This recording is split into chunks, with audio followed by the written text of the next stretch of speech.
Hi guys, welcome back to Quality Shot Boxing. My name's Ali, and in today's video, we'll be breaking down the end of the saga, the end of the fight between Trilogy, Gennady Golovkin, and Saul Canelo Alvarez. But before we get into the video, guys, please don't forget to like, comment, subscribe down below. Only takes literally a few seconds. Now, without further ado, let's get into the video. For those of you that watched the fight and were able to join us for the watch along between me and Mo, I'm sure you can understand our sentiment, our feeling when we say that even though it was a conclusion between a conclusion to the trilogy of two of the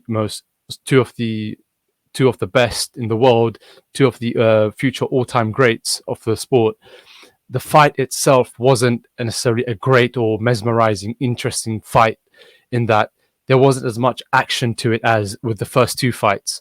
I mean, the way we scored it, we were slightly different in that Mo decided to give it to Golovkin, to Canelo, I believe, whereas with me, and this is going to sound controversial, but I would have given it a draw, if not possibly edge it to a Golovkin win.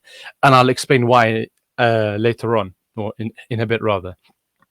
So, for the first two rounds, we felt that it was in Golovkin's favor. And to be honest, for the entirety of the fight, we felt that Golovkin wasn't necessarily as dominant or as intense, as active as he was in the first two fights. And we felt that we thought that to be very weird. I mean, we put it down to perhaps his age as he's getting older. I mean, the last fight happened about what, like 4 years ago, so he was about 36 at the time. He's 40 now.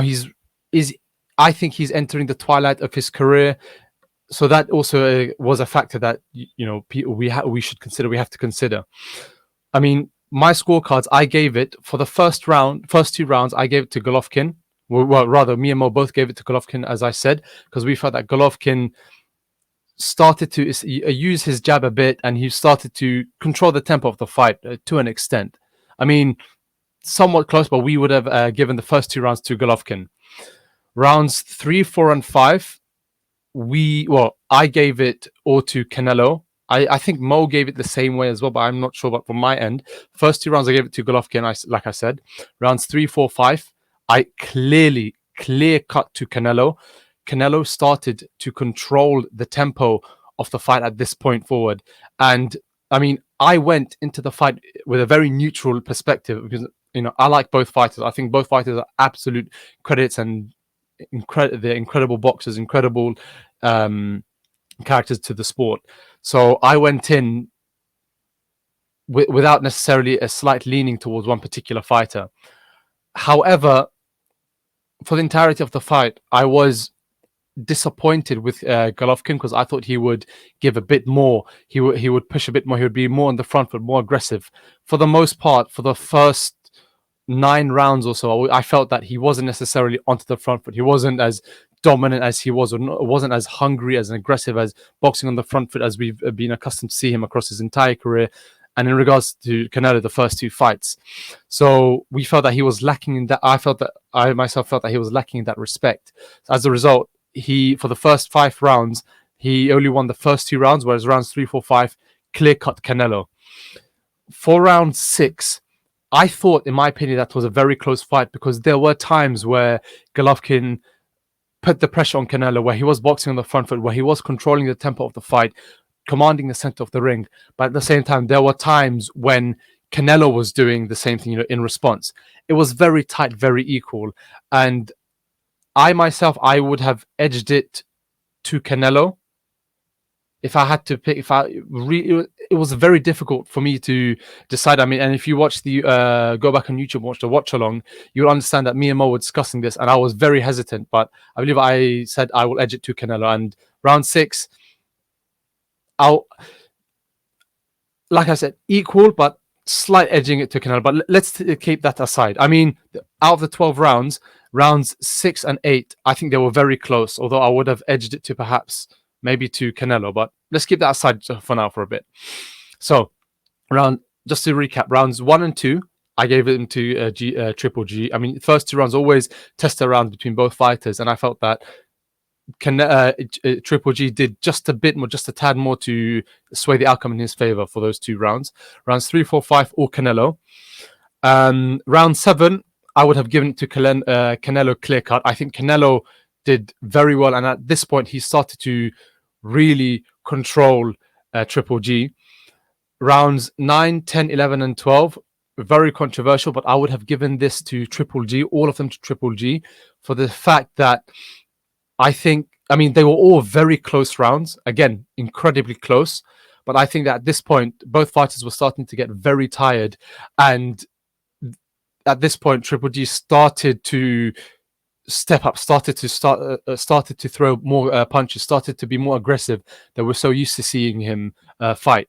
And at this point, I think in Canelo's mind, he was thinking, I've done well enough. Let me take it easy. Let me take a foot back. A very risky strategy, because we've seen this, across history, across, recent and old fights, that whenever someone's being dominant for the first couple of rounds or so, or for the first half or majority of the fight, by taking the huge risk in laying back and not applying as much pressure, it poses a risk in that if the other person starts dominating, with the referees or if the judges start seeing it in the other fighter's favor. So I think for those rounds 9 and the subsequent championship rounds, so 9, 10, 11, and 12, I would have just about edged it to Triple G for them. So by my calculations, rounds 1 and 2 Triple G, rounds 9, 10, 11, and 12 Triple G, a draw. So far on my scorecards, a draw. But rounds 6 and 8, very, very, very difficult for me to give an outcome. I mean, I could make the argument for Triple G, because like I said, there were times when he was dominating that particular round, or he had the momentum, the edge in that for those seconds or for those minutes. But at the same time, there were times where Canelo was also doing on the front foot and taking the edge and having the momentum. Having said that, the rounds 9, 10, 11, and 12, even though I said I personally would have given them to Triple G, again, very close. And there were also times in those rounds whereby Canelo also had his momentum. So if someone else, well, for the most part, most people would have given them to Canelo. I can perfectly understand that, because it was very, very, very close rounds. I mean, it could have gone essentially either way for them. So that's why I'm not really surprised by it. The reason why I say that Triple G would have had it, probably would have got the decision overall, in my opinion, was that for those rounds that I gave him the decision, I think that he did, you could say perhaps just slight more overall, just a tad more. But if you look at the rounds that Canelo clearly won, he won it in such more convincing, such more dominant fashion, in a much more dominant manner. So if you're to look at the entire sort of fight, forget judging it or seeing it on a round by round basis. If you look at rounds 1 to 12, and if you were to ask me who dominated, as in who was more aggressive overall, who commanded, who showed more command of the fight, I would have said Canelo, because for the rounds that he won, what I'm trying to say is, for the rounds that Canelo won, he won it in a much more convincing manner. Whereas the rounds that Triple G won it, in my view, he won it, but in a far less convincing manner. So again, and I mean, we spoke about this previously as well. I think going into the fight, the judges most likely would have been in Canelo's favor. So I think for those close rounds, I can understand sort of why they gave it to him. But that was my breakdown for the fight. That's my take on the fight, and I think it's not a surprising decision. Essentially, it could have gone either way. It definitely was not like the first fight where it was a draw and one of the judges gave Canelo something like a 10-2 win. I think nothing like that at all. Nothing ever so much in the slightest to do with that. I mean, one of the unofficial scorecards, Chris Mannix or Marix, sorry if I've said the name wrong, I think he was giving absolute atrocious scorecards where he said Canelo won all of the rounds. I think that's absolutely nonsense. It's ridiculous, and in my opinion, it's scorecards like this that destroy the game. No matter, I mean, if Canelo clearly dominated all the rounds, I would have given them. I mean, for myself, I would have given them all to Canelo. Mo would have given them all to Canelo. I mean, the scorecards would have been 120 to 108 by my crude calculations. My maths is correct. That wasn't the case. It was somewhat close. I mean, Canelo edged by, I think, maybe 3-4 rounds. Again, understandable. I wouldn't have done it that way, but again, I can perfectly understand that. So the people and people out there who are giving Canelo more credit where he's due, I think that's wrong, completely wrong. Now, going forward for their careers, I think Canelo he's right back up there. I mean, to be honest, even beforehand, he was always a name. I mean, he just suffered a setback. I mean, and that's a sign of a sign or a test of a true fighter. How well can they come back after a setback? We've seen this with Muhammad Ali. We've seen this with contrasting that to, like, say, Mike Tyson. We've seen this with, like, Tyson Fury when he was inactive. We've seen this with Joshua. I mean, different fighters react differently. And as a result, I believe that Canelo has just further cemented his name in the current boxing scene.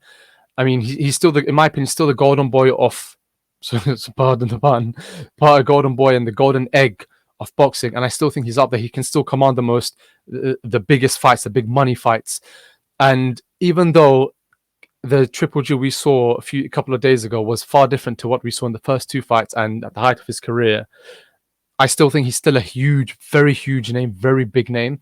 So just beating that person, getting the decision through that is something that it's just, so the reputation, it enhances, it strengthens Canelo's reputation. And it is something that would further cause more hype, cause people to talk more and more. They said, oh, okay, Canelo's now beaten Triple G convincingly. He's addressed the criticisms or the unfairness of the first two decisions, and he's won convincingly. I think he's back at the helm, like I said, and he can still command these big fights, still command the fights with the Charlo brothers, with rematch even with Billy Joe Saunders, Caleb Plant again. I mean, potentially even rematch with Bivol. Who knows? Maybe that's a step too far, but who knows? We shall see. And we shall see how Bivol fights. I mean, Einstein has an upcoming fight very soon as well. As for Triple G, I do think he's entering the twilight of his boxing career. And it's something that, I mean, I still think he should drop back down to middleweight where he made his name. And he should still fight the big names there, the names that would, the big money fights. I mean, could he still challenge for world titles at the middleweight division? Yes, I think so. But he needs to consider, does he want to focus on his legacy more so? Or does he want to focus on securing his family's well-being and his financial situation more so? That's something he should consider. And I think, I mean, no matter what decision he takes, he will always be a credit to this sport. And he's an absolute legend of the fight game, and he will, without a shadow of a doubt, he will go down as being an all-time great once his career, and will be inducted into the Boxing Hall of Fame, IBHOF, at Canastota in New York post-career. But that's my views, guys. Obviously, if I've said anything, whether the scorecards or my views or anything I've said on the particular fight, please do comment, get engaged, like talk, make comments, say, if you disagree with something, let me know so we can engage in this. And if we have, when we have future watch-alongs, guys, please comment. We can have, a debate. We can talk about things. We can address matters. We can talk about fights or situations that, had this fighter done this differently, what could be the difference? And engage us. We are a boxing community, and would very much appreciate your input, guys. So don't forget to like, comment, and subscribe, guys, and hopefully see you in the next video. Take care.